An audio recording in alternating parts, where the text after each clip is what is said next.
everybody to this live introduction to Slipology web class. It's great to see you here with me today. I'm suffering from the remnants of a bit of a cough and a cold, so you'll have to excuse any occasional coughs that come through, but I'll try my best not to do too many of those. We are live on Zoom, and if you want to join me on the Zoom and so you can ask me some questions, then the link to that, if you're not on the Zoom, is within the stream. We are streaming in a few places. We're streaming live on LinkedIn. We are streaming on Twitter or X, whatever it's called nowadays. We're streaming on YouTube, and we are also streaming in a couple of Facebook groups. So I'm going to be monitoring the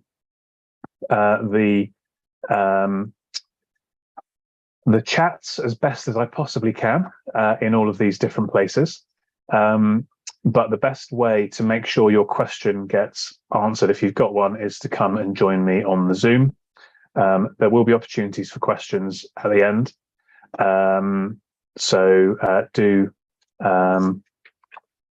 I'm just posting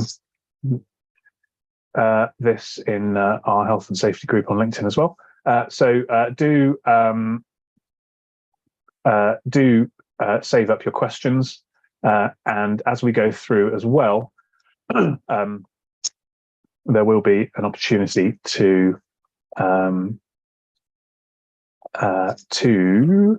get some free resources and to get a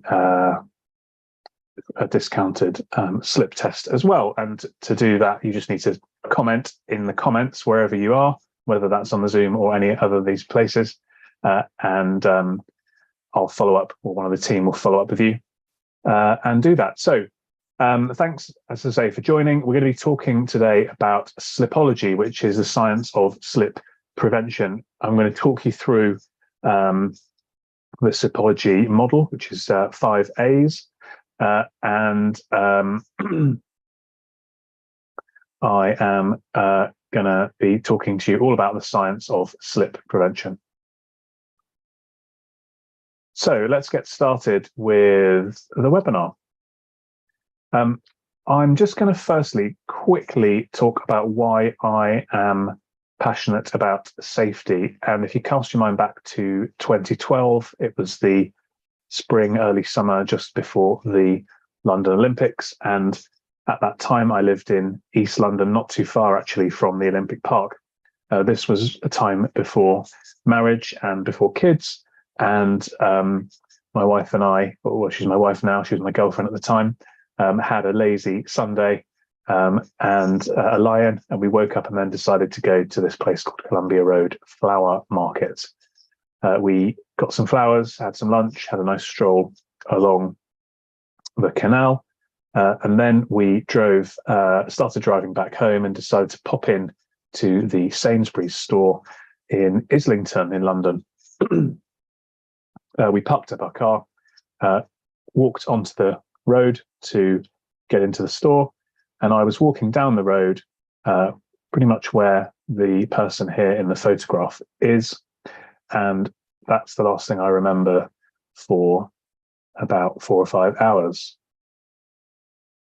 What happened was a car came around that corner that you can see too fast, lost control, mounted the curb, and ran me over.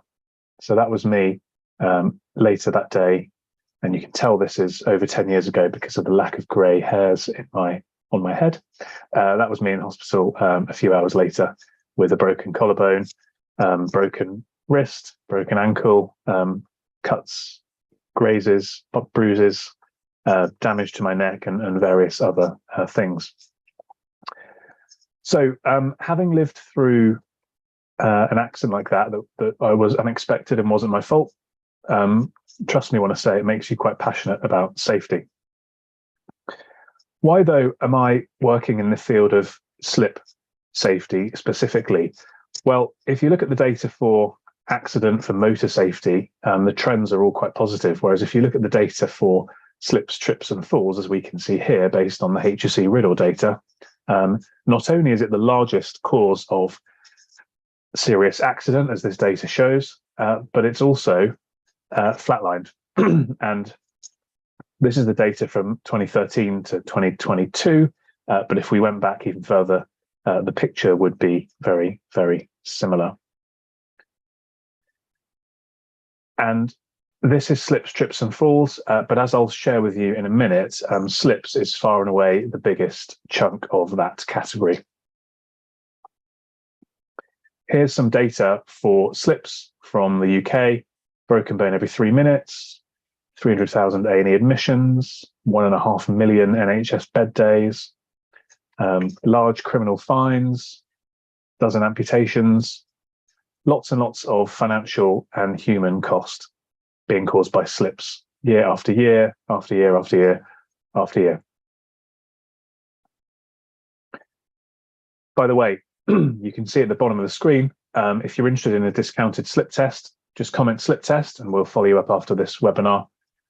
If you're interested in getting 5 free tools to help prevent slips in your building, comment free tools and we'll get you the free tools. Another reason to focus on slips is that although they are a big problem, I've got one photograph of him when he's about 16. I'm going to mute everyone.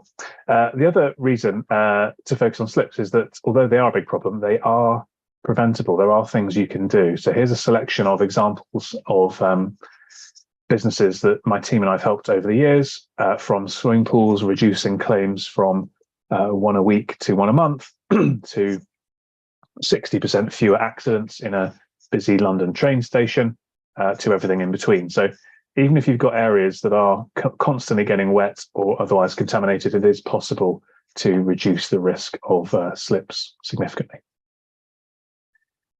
Just quickly, if you don't know me, I've given you my backstory, but I'm Christian Harris. I'm the founder of Slip Safety Services.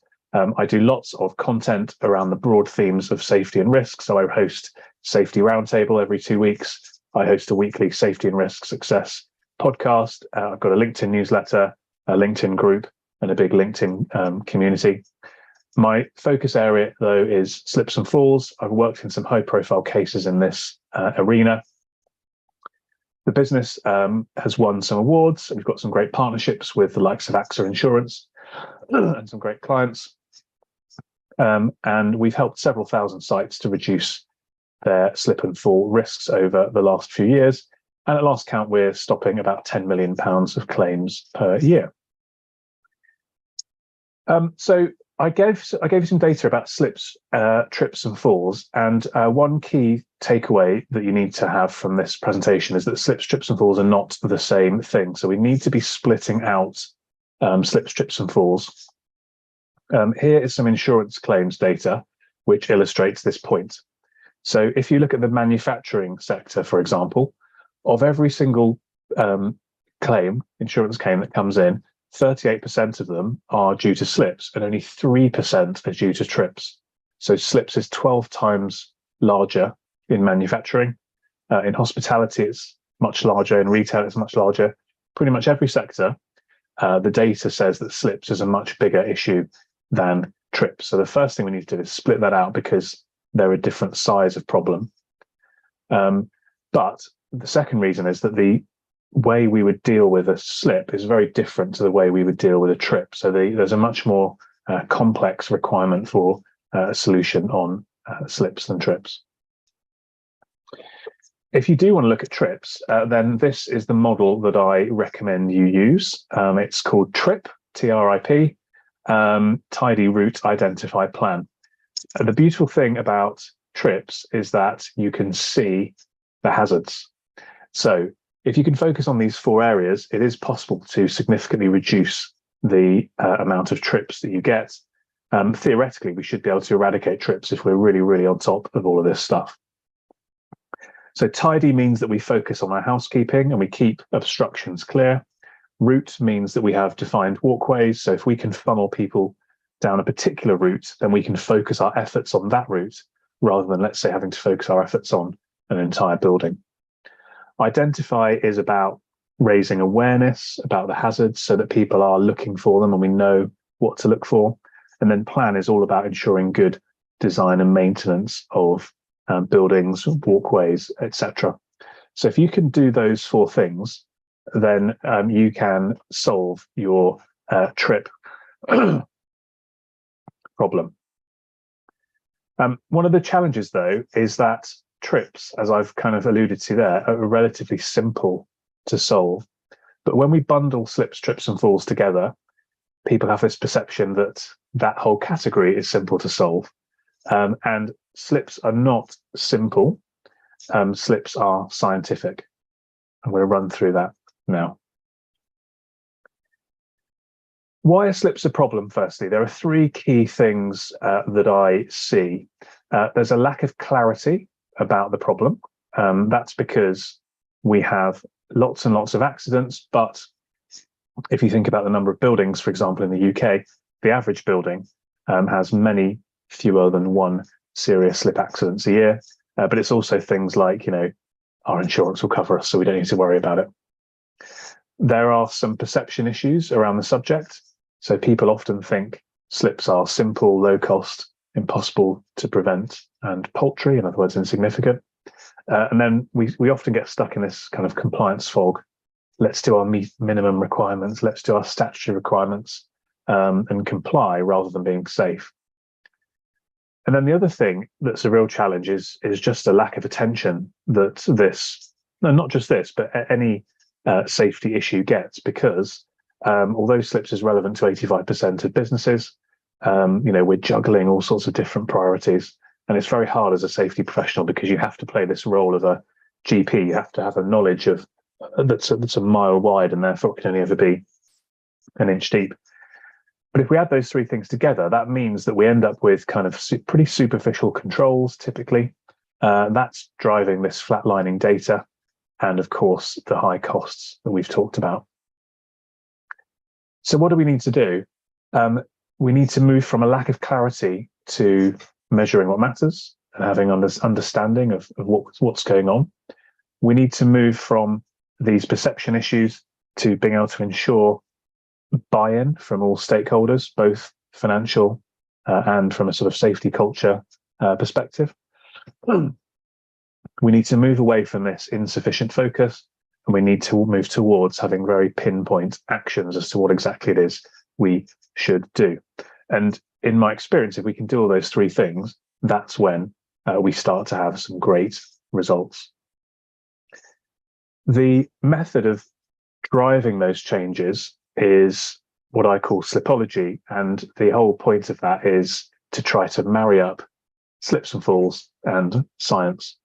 It's a 5-step process that we go through with clients: assess, amend, advocate, assure, and affirm. And today I'm going to be talking about the first 2 steps predominantly.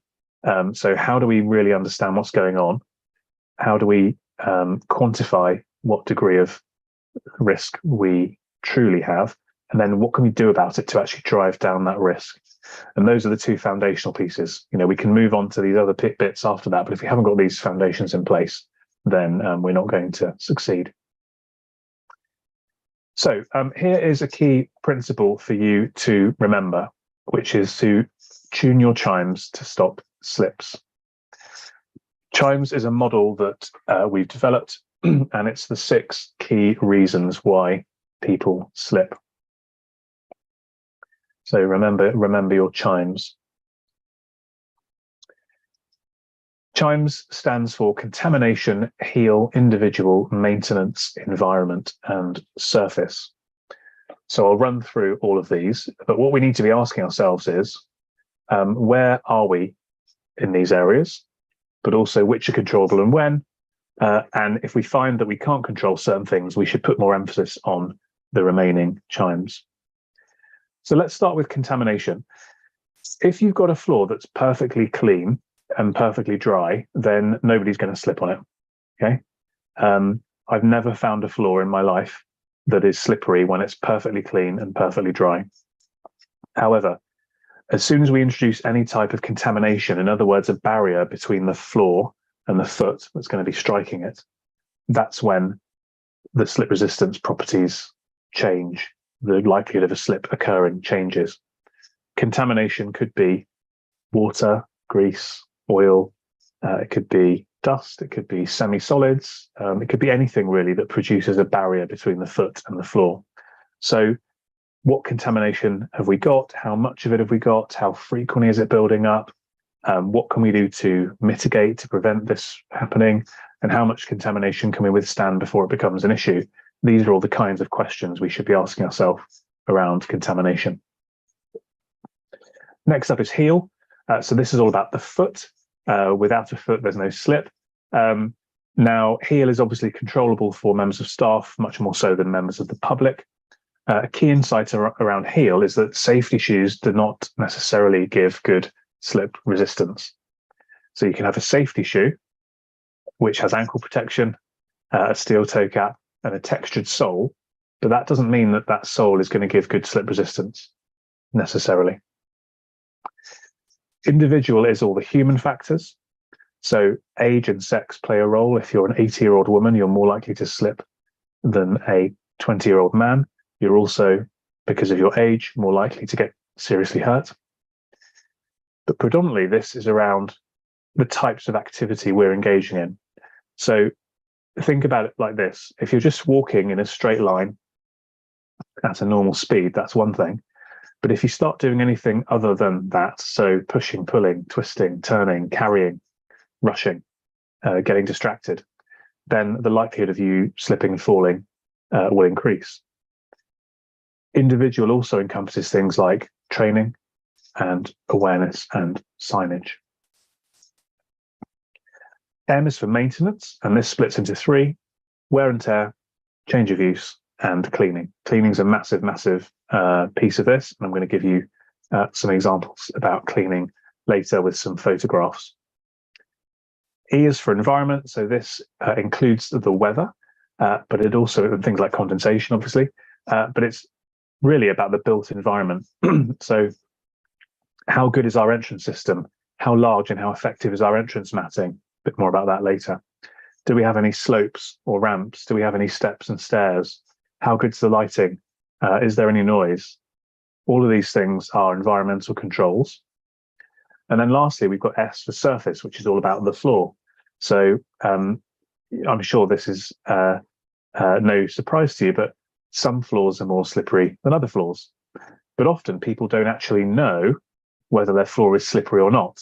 They might assume, they might guess, but they don't know for sure.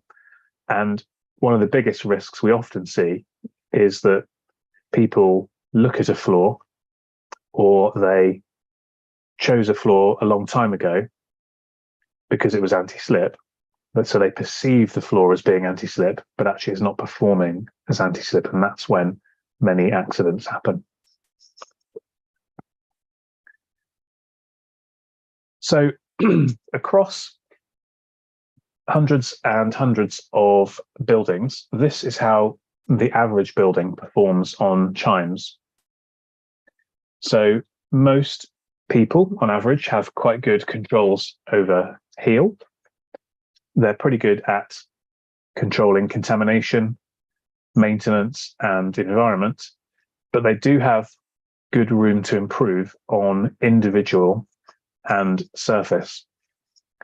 And what we'd like to see is those two, you know, if you perform exactly as this average building performs, we'd like to see you working on increasing your performance under individual and surface up to a kind of equilibrium with the other areas. And then we look to push on and increase the rest of the factors as well.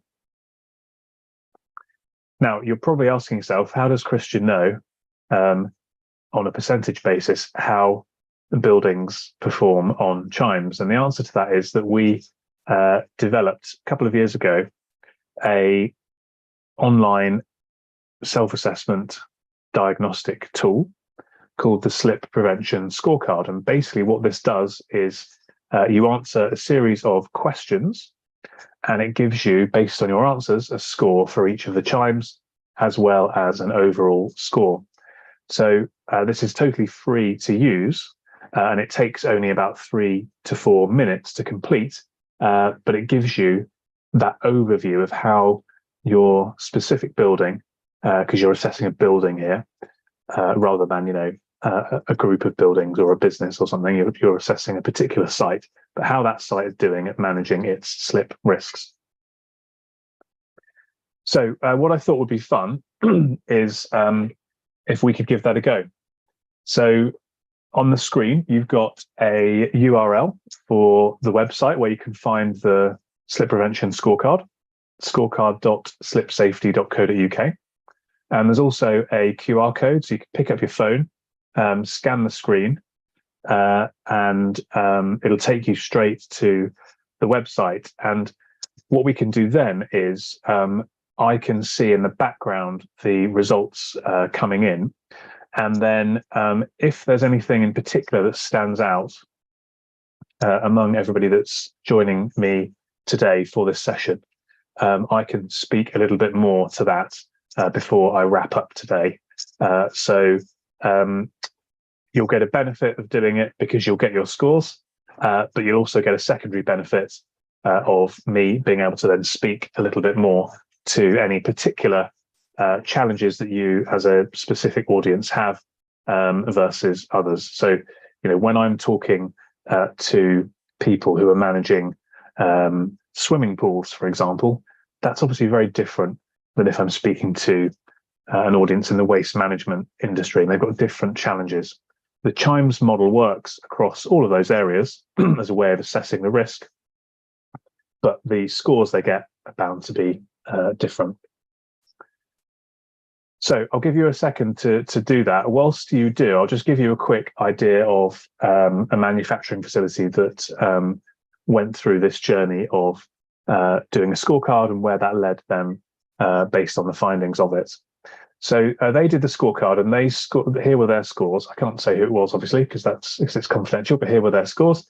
So they performed very well on environment and on heal, but not so well on contamination, individual, and surface. Everybody that does the scorecard has the opportunity to book in a review session with me one-to-one on Zoom to go through the scorecard results. So we did that with this particular person. And we agreed that it would make sense for somebody from my team to go and visit their building and do a more in-depth risk assessment, including doing some slip testing, particularly given their score for surface was quite low. So we arranged that. We went out and did a Chimes review. We did slip testing, and we looked at various other aspects of Chimes that we can measure and put together a report and recommendations to cross-reference to their self-assessment, verify their findings, and then come up with what they could do to reduce their risk. Off the back of that, there were various improvements that they put into place. They improved their cleaning regime, their use of matting and other ways to control contamination, their training. They improved the way that their staff kind of moved around and therefore reduced some of those human factor risks. We improved some of their floor surfaces with anti-slip treatments, and they also improved their spec for new floors. So going forward, they've got the right kind of spec so that they're giving themselves a good chance of keeping slips to a minimum by putting in place the right floor surfaces from the outset.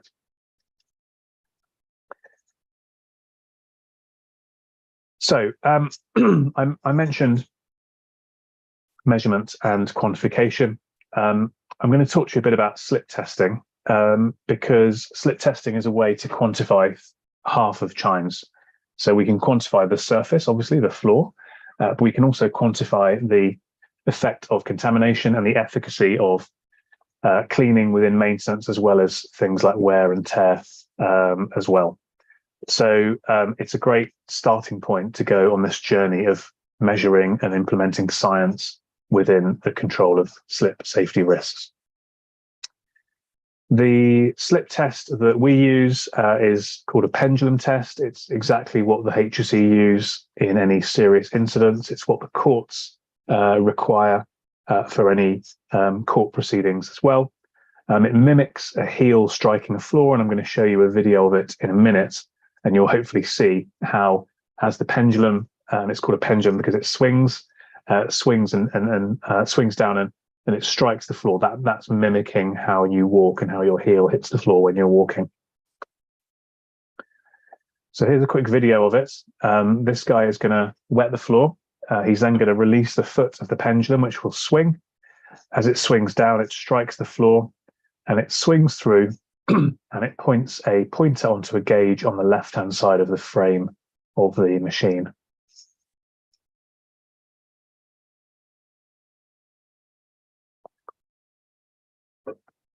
So hopefully you can see how that movement of the pendulum, where it's striking the floor, is similar to how your heel strikes the floor. I'll just show it to you again.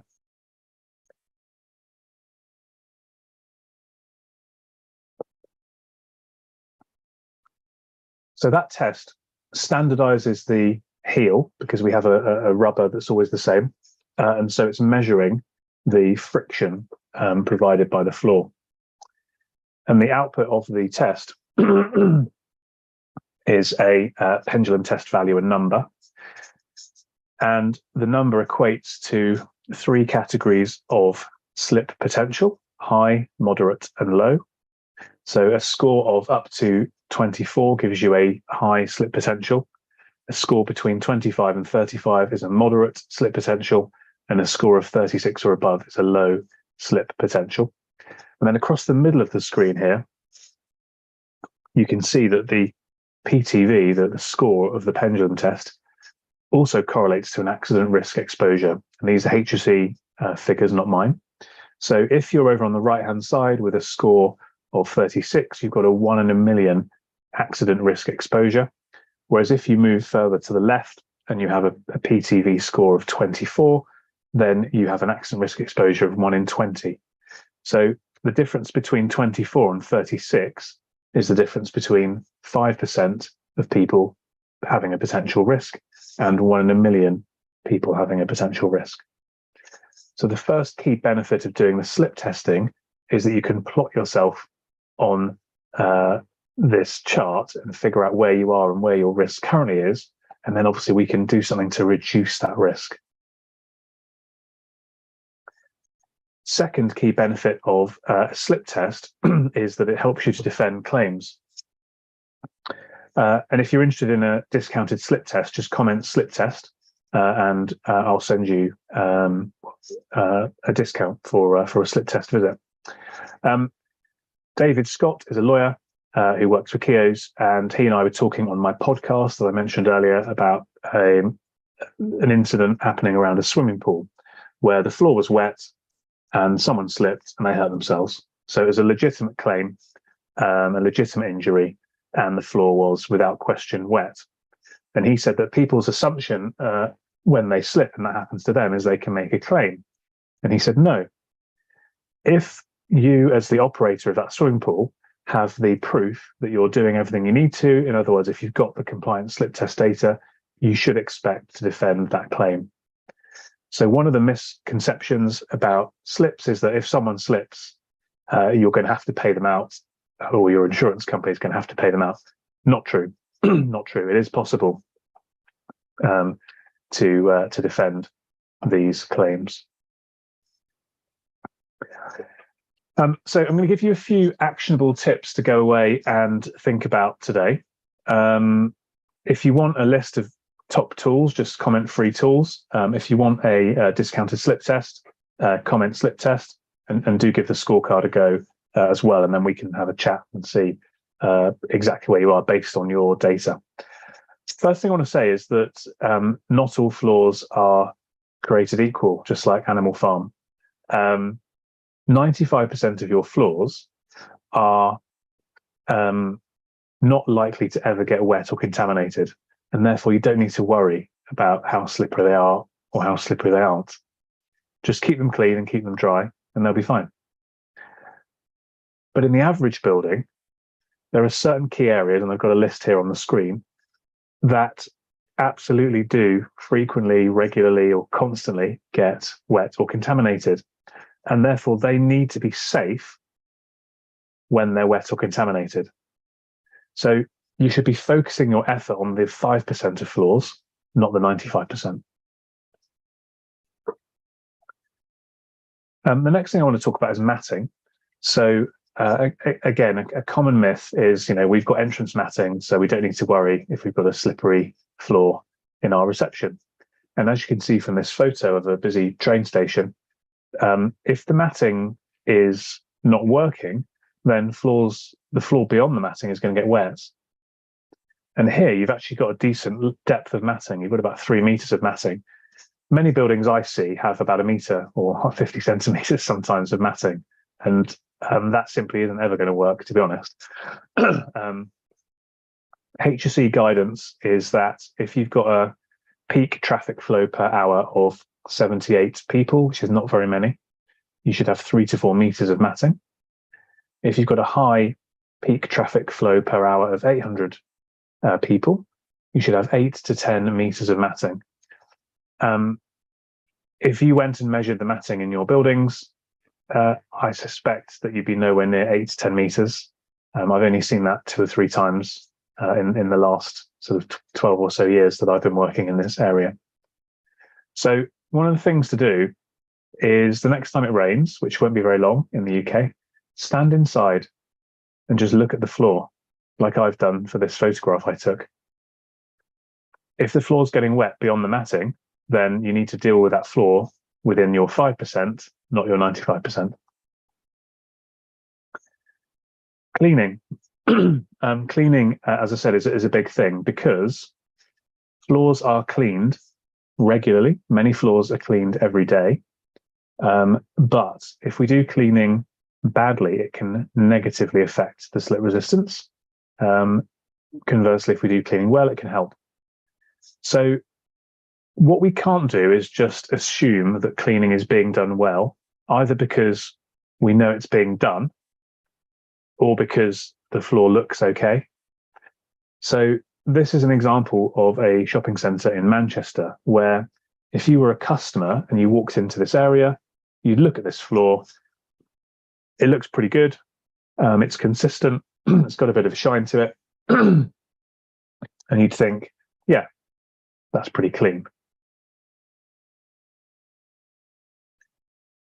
That is until you see what it actually should look like. And when you see that it's a totally different color when it's properly clean, then you start to think, perhaps it's not as clean as I thought it was. And so we have to take a scientific approach to cleaning.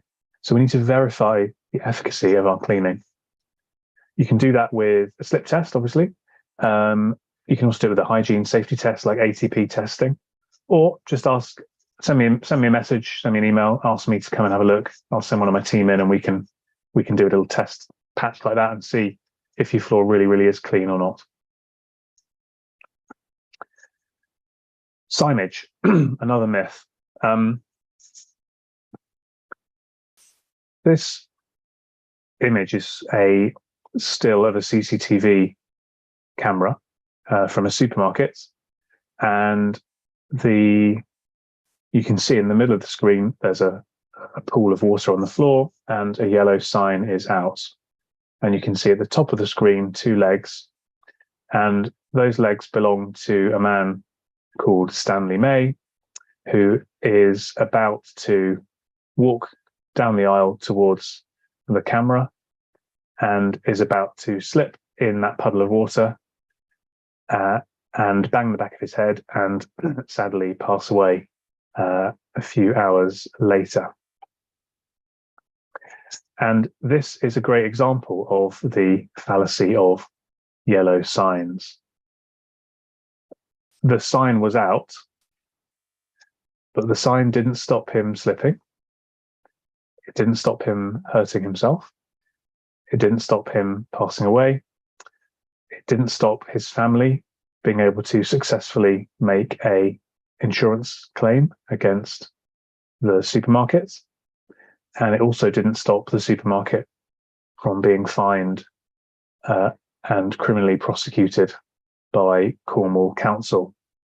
So many people if there's any sort of liquid on the floor, their instinct is, well, let's put the sign out because that will cover us. And as this case shows, that is absolutely not true. Summing up the case, this is what Cornwall Council had to say. Signage alone is not an adequate control. Proactive measures must be taken to either prevent floors becoming slippery or precluding public access. In other words, you need to do one of two things. You've either got to stop people walking on floors when they're wet or contaminated, or you need to ensure that the floor does not become slippery. So if a floor is wet or contaminated, that doesn't mean it's slippery, because if it passes that pendulum test, as we said before, then it's still safe. But you can't just put a sign out and hope for the best. There are only two times you should ever use a wet floor sign. Okay. The first one is when you are proactively, on a pre-planned basis, cleaning your floor. So maybe 30 minutes at a time. You should put signs out then, absolutely, because you're introducing risk. But you need to do that work. Your floor needs to be cleaned, so that's fine. But then remove the sign when you're done. Second time is whilst you're dealing immediately with a spillage, and I would suggest that that should be for a maximum of 5 minutes. If you haven't dealt with a spillage within 5 minutes, then it's probably not a spillage. It could be a leak or something like that. And then you need to go into precluding access from the area. And the yellow sign, as we've seen, doesn't preclude access. So if you are using yellow signs for anything more than these two times, that is a symptom of you having a slip problem that you should investigate properly.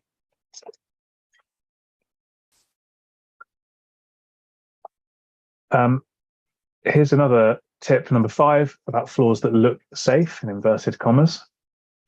So this was an example of a floor that I actually found recently in a hospital that was being used to pull up and down trolleys to get up these steps.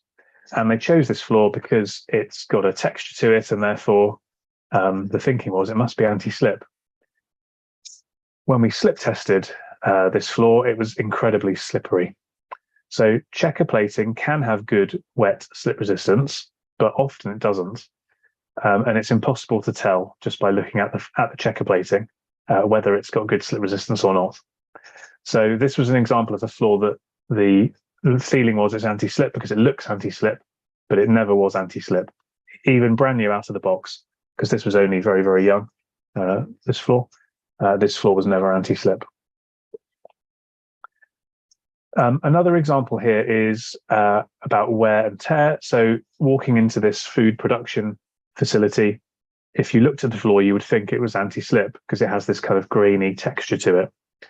And it was when it was installed. This floor's been down for 12, 15 years or more. If you go under the shelving units that you can see, or if you go right to the edge of the floor by the wall where nobody has really ever walked on it, the floor is very, very rough, like sandpaper rough. But as soon as you move away from those areas into the areas that have been trafficked over the years, it's as smooth as a baby's bum. So it looks anti-slip, and it was anti-slip, but it's not anti-slip now. And that's quite dangerous, because if something looks one way but it performs in a different way, that's when accidents can happen. And the third example of where a floor looks like it should be safe, but it isn't, is around cleaning. So this is a photograph from a changing room of a leisure facility, and you can see it's like night and day, the difference aesthetically, but it's also like night and day from a safety perspective. The risk of slip on that floor before it was cleaned properly was 1 in 20. After it's been cleaned, less than 1 in a million. So a 50,000 times reduction in risk just by cleaning the floor properly. But the assumption was we've got an anti-slip floor, but it wasn't performing as anti-slip because it was contaminated. So you can only know for sure, if your floor is safe, if you've got an up-to-date slip test certificate. And again, if you want a discounted slip test, comment slip test, we'll reach out to you about that. So summarizing then, hopefully what you picked up from this is three things: that slips are serious. So we've seen the costs, we've seen some human stories as well. Scientific, we've started to go into all the different ways you can measure slip resistance and slip safety, the different factors. But also stoppable. So I've given you some examples from different sectors where you can make a massive difference on the slip resistance of the floor. And going through this Slipology process, which is how we work with clients, how we support clients, working all the way through the 5 A's, tuning our chimes, achieving these 3 outcomes, measuring what matters, ensuring buy-in, pinpointing our actions. That's how we can achieve normally at least a 57% reduction in accidents, injuries, and claims. So this is what's possible. 85% reduction in claims volumes in swimming pools, elimination of accidents in a shopping centre, although I'd never promise you we can eliminate your accidents. 60% fewer accidents in a train station, 55% fewer accidents in a restaurant group, national restaurant group, 85% fewer accidents in a 3-star hotel, getting in and out of bathtubs, 95% reduction in claims in a college, an educational college. So doing this work, taking slips seriously, looking at them scientifically, can have a big, big impact on the outcomes that you achieve. So why should you care? What's in it for you? The great thing is that going away and doing stuff on this, you can have an immediate impact.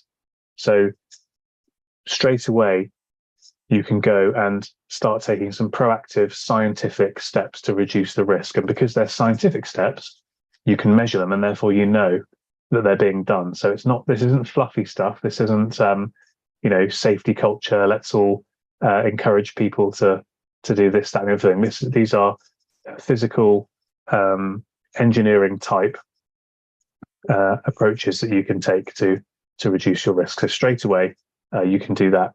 And in the longer term, the outcomes that we always see time after time: less harm, lower costs, and more time. And more time is interesting because if we can solve this problem, that's one less thing for us to juggle, and you can spend your time as a safety professional working on the other areas of priority.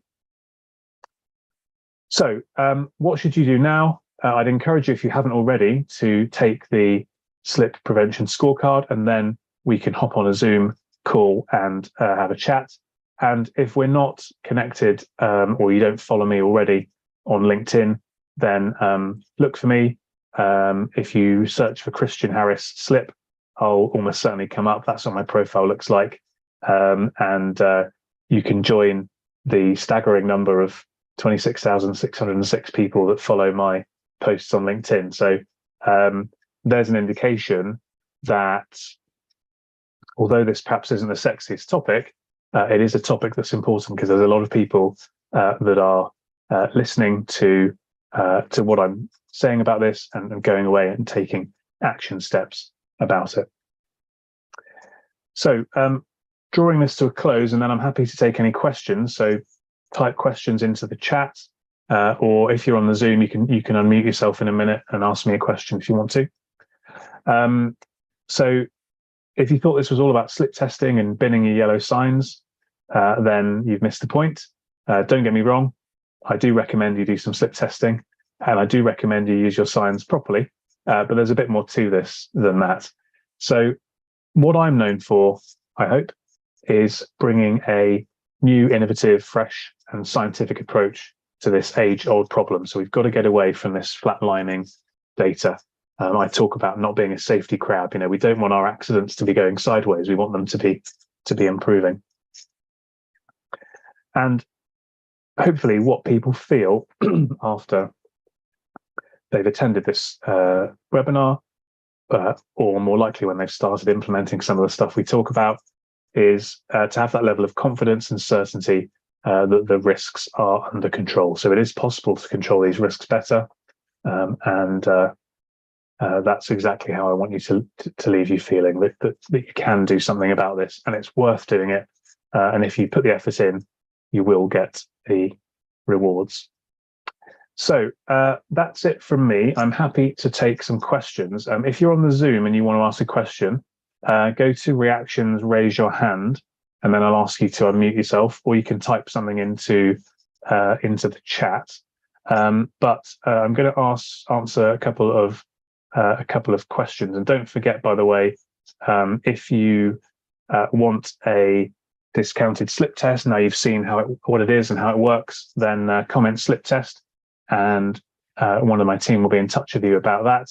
And if you want 5 free slip prevention tools, comment free tools, and we will get those over to you as well. Alice in the chat on Zoom, last time you saw one of those slip testing devices when studying collision investigation. Yeah, so the slip test machine was actually created to quantify road safety. And then as people learnt about it over time, they figured out that it was a great way of measuring pedestrian safety as well. So yes, it can be used to measure road safety as well. Okay, I've had a question here. So how often should we do slip testing? That's a great question. Put it this way, if you are sitting in court looking to defend a claim against you, and you've got a slip test that was from 2, 3, 4, 5, 6, however many years ago, that isn't going to carry much weight. Whereas if you have some slip testing data from within the last 12 months prior to whenever the incident happened, then that is very compelling, very current, up-to-date and valid evidence to help you to defend a claim. So remember what David Scott said, if you've got the compliant slip test data, you should expect to defend the claim. So I would certainly recommend, let's have a sip of water. Certainly recommend that you have a slip test at least annually, because you always want to have that up-to-date certification for the floors that are safe. There are other times to do a slip test as well. So after an incident, if you're taking over a new building, if you're installing any new floors, if you're specifying any new floors, if you're changing a cleaning contractor, if you're changing a cleaning methodology. So lots of times when you also might want to do a slip test, but I'd certainly recommend doing it at least annually. Another question here about cleaning methodologies. So what's the best cleaning methodology to use to keep floors safe? It's not quite as simple as that, because obviously every floor is going to be slightly different. There's going to be different contaminations as well. But as a rule of thumb, I use another sort of model called rotas about cleaning. So regularity, which is how frequently you're cleaning. So you need to be cleaning frequently enough. Organizations, that's, do we understand what we're doing and are we monitoring the right outcomes? T is for time, so are we allowing enough time to do the process correctly? A is ability, are the people that are doing the cleaning well trained and motivated? And S is system, so are we using the right kit, the right chemical, the right machine, the right whatever it might be to physically manage the cleaning. So you need to get those 5 things right. And the way of checking, as I say, is through combination potentially of 3 things: aesthetics, slip safety measured through a slip test, and hygiene safety measured through something like ATP. And then you can actually go beyond the does it look clean to is it scientifically clean. Think about the pandemic. We were cleaning surfaces like never before. Even if they looked clean, we were still cleaning them because COVID could have been on that surface, even if the surface looked clean. And there's an analogy there for slip safety. A surface could look clean, but it could have contamination on it that is either invisible to the naked eye, or potentially it is sort of consistently dirty, shall we say, evenly dirty. So it looks like it might be clean, but actually it isn't. And the only way to really know is to do some kind of testing. Good stuff. Well, I was aiming for 45 minutes. We've done a little bit more than that. So thank you very much for joining me. If you've got any more questions, drop them into the comments or feel free to send me a DM. Everybody that has taken the scorecard has the opportunity to book in a call with me and chat that through. So thank you if you've done that. And then anybody that's commented either slip test or free tools, myself or one of my team will be in touch with you to talk about that. So thank you very much for joining me today, talking about Slipology. We spoke about the size and scope of the slip and fall problem. We discussed the fact that the data has been flatlining. We've got to do something differently about this. And we've talked about the three big blockers as to why people aren't necessarily doing things at the moment. We then introduced the Slipology model. We introduced chimes, and we talked about the slip prevention scorecard as a way of assessing your performance on chimes. We went through a number of tips that you can go away and action straight away. And then we wrapped it up with a bit of Q&A. So hopefully you've had some good value from this. And as I said a minute ago, you are now feeling that slips are serious, scientific, but absolutely stoppable. Thanks for joining me, and look forward to speaking to you soon